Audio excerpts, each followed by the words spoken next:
Friends, Nellore జిల్లా గుడ్లూరు మండలం చేవూరులో రామదూత అనే దొంగస్వామి భూ ఆక్రమణ గురించి ప్రిన్సిపల్ సెక్రటరీ 2021లో ఆక్రమణ భూమిని స్వాధీనం చేసుకోమని అప్పటి కలెక్టర్కి మెమో ఇచ్చింది. ఆ ఆదేశాలు ఇచ్చి 4 సంవత్సరాలు దాటింది. ఇంతవరకు అతిగతి లేదు. అంతేకాదు, ఆ ప్రిన్సిపల్ సెక్రటరీ ఆదేశాలు అమలుపరచవలసిన బాధ్యత కందుకూరు శాసనసభ్యుని మీద కూడా ఉంది. ఎందుకంటే ఆయన నియోజకవర్గం ఏది. దొంగస్వాములు ప్రభుత్వ భూములు ఆక్రమిస్తే తరిమేసి స్వాధీనం చేసుకోవాల్సిన బాధ్యత ఒక ప్రజాప్రతినిధిగా కందుకూరు శాసనసభ్యుని మీద ఉంది.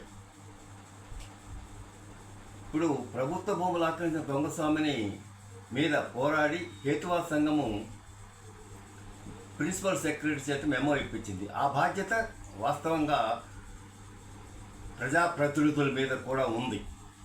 అయితే మేమే ఆ పని చేసి ఆదేశం ఇప్పించాం.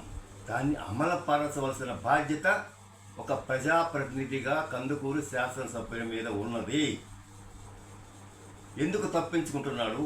అంతేకాదు, కందుకూరు శాసనసభ్యుడు ఎన్నిక కాబట్టిన మొదటి నెలలోనే మేము వెళ్ళి, అయ్యా, మేము ప్రిన్సిపల్ సెక్రటరీ ఆదేశాలు ఇట్లా ఇచ్చింది, ఇది మీకు ఇస్తున్నాం, కాపీ కూడా ఇచ్చాం, మీరు ఆ ఆక్రమణ భూమిని స్వాధీనం చేసుకోవడానికి చర్యలు తీసుకోండి అని చెప్తే కనీస బాధ్యత కూడా లేదు ఆయనకి.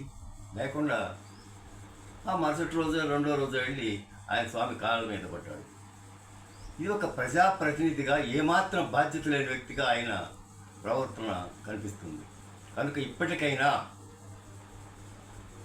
ఆయన నియోజకవర్గంలో ఉన్నది కాబట్టి ఆశ్రమం ప్రిన్సిపల్ సెక్రటరీ ఆదేశాలు అమలు పరిచే విధంగా చర్యలు తీసుకొని కలెక్టర్ మీద ఒత్తిడి తేవాలి, ఎంఆర్ఓ మీద ఒత్తిడి తేవాలి. అది ఆయన బాధ్యత.